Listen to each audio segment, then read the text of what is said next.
DCC అధ్యక్షురాలు సురేఖ తనదైన శైలిలో 3 ఎమ్మెల్యే సీట్లను గెలిపించడానికి కృషి చేశారని మంత్రి సీతక్క అన్నారు. మంచిర్యాల పట్టణంలోని ఎమ్మెల్యే కొక్కిరాల ప్రేమచక్రరావు నివాసంలో మంత్రి సీతక్క మీడియా సమావేశం మాట్లాడారు. అయితే ప్రజల సమస్యల ఇబ్బందులపై జిల్లాపై అవగాహన ఉన్నందుకే ఉమ్మడి జిల్లా బాధ్యతలకు అప్పగించడం సంతోషంగా ఉందని అన్నారు. ప్రజల జీవన ప్రమాణాలు మెరుగుపరిచేందుకు కృషి చేస్తామని తెలిపారు. సీఎం రేవంత్ రెడ్డి నాయకత్వంలో కాంగ్రెస్ ప్రభుత్వం ప్రజల ఆశలు ఆకాంక్షలను నెరవేరుస్తుందని అన్నారు. రాష్ట్రాన్ని అభివృద్ధి పథంలో తీసుకెళ్లడం కోసం సెంటిమెంట్తోనే ఉమ్మడి జిల్లా నుంచి శ్రీకారం చుట్టామని మంత్రి సీతక్క అన్నారు.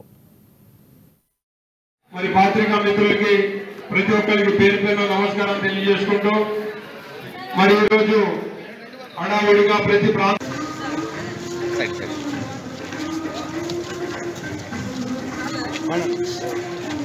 సంక్షేమ శాఖ మాత్యులు గౌరవ సీతక్క గారు మరి పత్రికా మిత్రులకి ప్రతి ఒక్కరికి పేరు పేరున నమస్కారం తెలియజేసుకుంటూ మరి ఈరోజు హడావిడిగా ప్రతి